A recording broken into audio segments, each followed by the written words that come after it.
Hello, my name is Olin. We're here today. This call originally started out yesterday as a simple sewer stoppage. After spending about 2 hours on the call yesterday, I decided that there was a broken line coming from the bathroom to the septic tank, and after cameraing the sewer line from the lift station backwards, there's also a slip line there. Unfortunately for these individuals, they have installed a brick patio over top of their septic tank. So today, in order to repair this and replace the lines, we have to excavate this back area, remove all the pavers, and replace the line all by hand, because there's a tremendous amount of electric and water in the ground, so we have to do it by hand in order to preserve the other utilities that are coming in. So, here we go.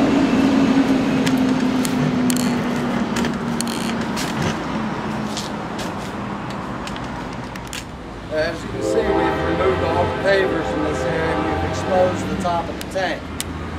The top of the tank has been compromised in 3 different places.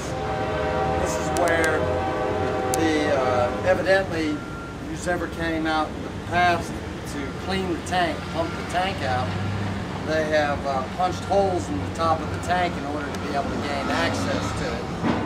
And then what they did is they covered it up with some material and bricks as opposed to repairing the tank properly. So this is an issue that we've got to bring towards the owners. We don't know yet whether we're going to repair this or if the tank is going to have to be replaced.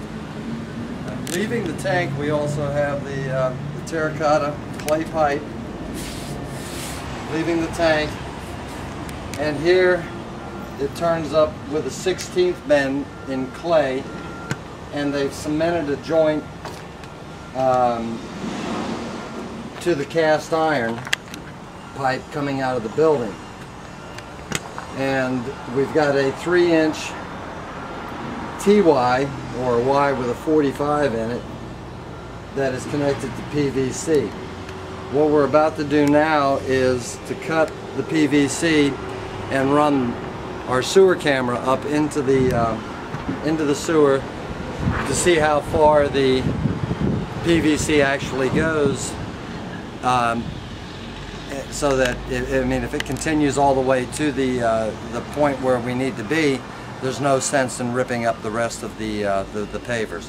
So that's what we're getting ready to do now, and I'm going to cut the PVC with a sawzall so that I can gain access to it.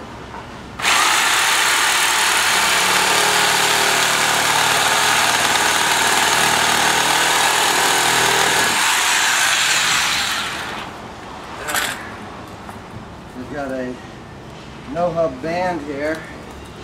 Now this connection was never made proper, because when you join PVC and cast iron together, you should use what we call a no-hub adapter. And the no-hub adapter was never put into place.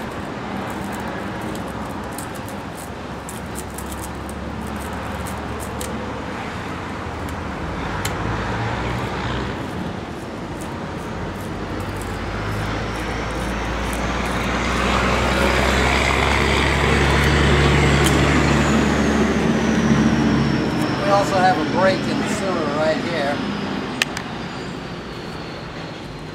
So this all needed to come out anyway so that we can make that repair and eliminate it.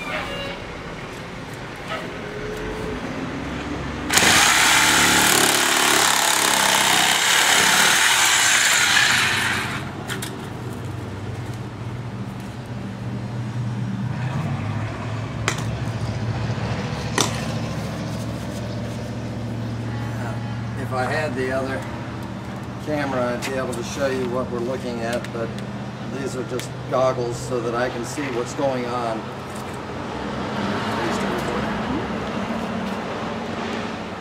In the sewer.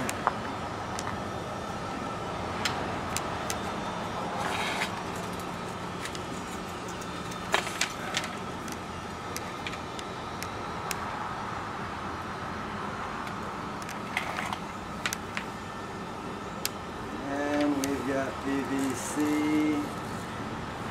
there's a joint, PVC continues,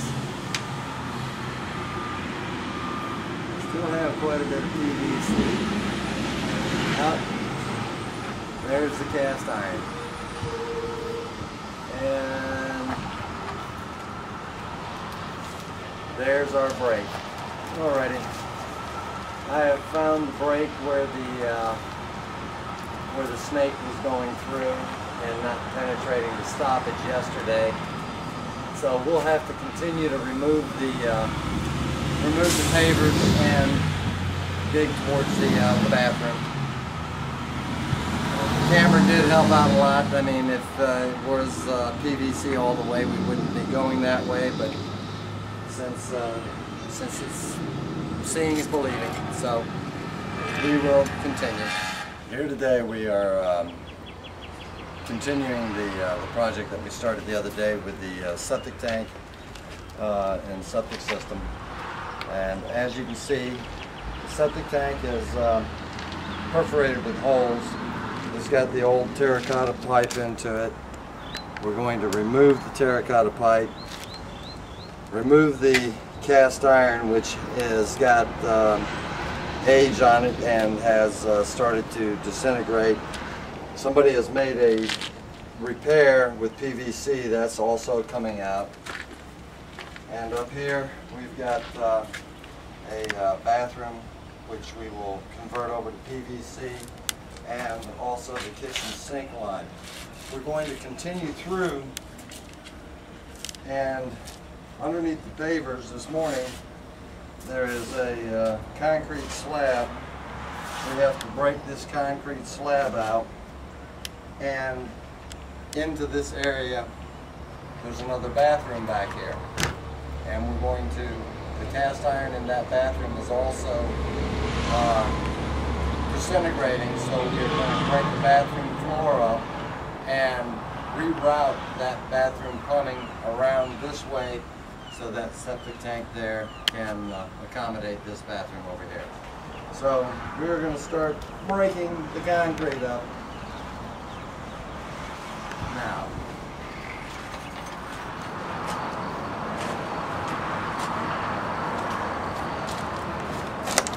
As you can see, over the weekend we disconnected the old cast iron pipe and installed new PVC lines. Some of the things that I wanted to point out to you is as we connected to the cast iron, you can see that we used a no-hub adapter and an approved PVC no-hub adapter here. This will change the transition of the pipe from 3-inch PVC to 3-inch cast iron without putting the 3-inch band into a bind. And we've done that on every location where the cast iron and the PVC meets. We've replaced the terracotta line with PVC going into the septic tank. We've also re-poured the top of the septic tank and installed manhole covers so that they could be accessed into the future. And we have also gravelled the ditch line, so this gives the pipe plenty of support so that we do not have to worry about the pipe settling in the future. Now all that's left to do is cover it up, and we should be done.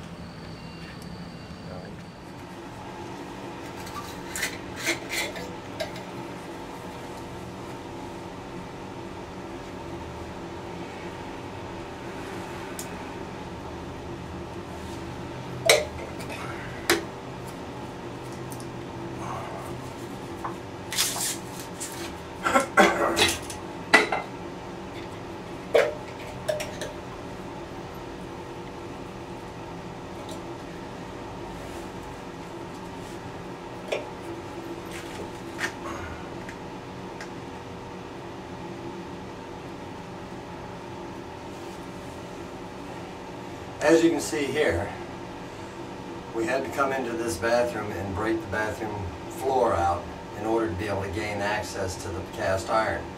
The cast iron underneath the floor has rotted away. In other words, it is no good anymore.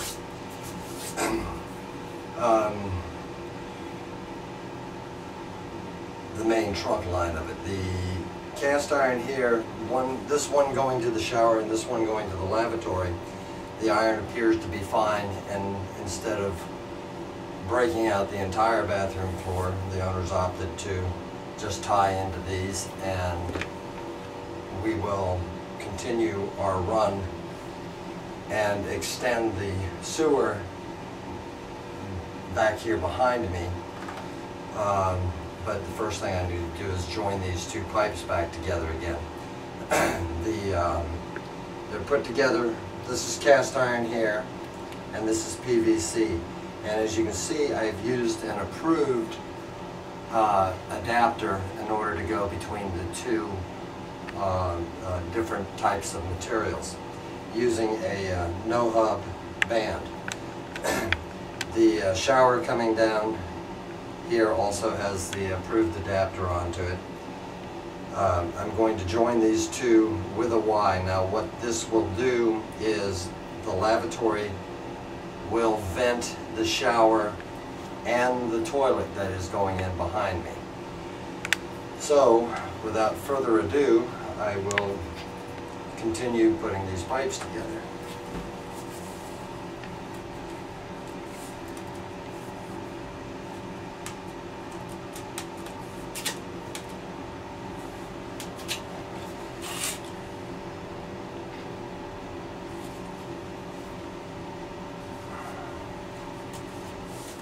As you can see, I've finished tying in the drain line for the shower and the lavatory, which ties in behind the toilet on the 3x2Y. This is the new toilet location. Pretty much we're all done in here now. The only thing left to do is gravel this and compact the ground and clean it up and get it ready for concrete.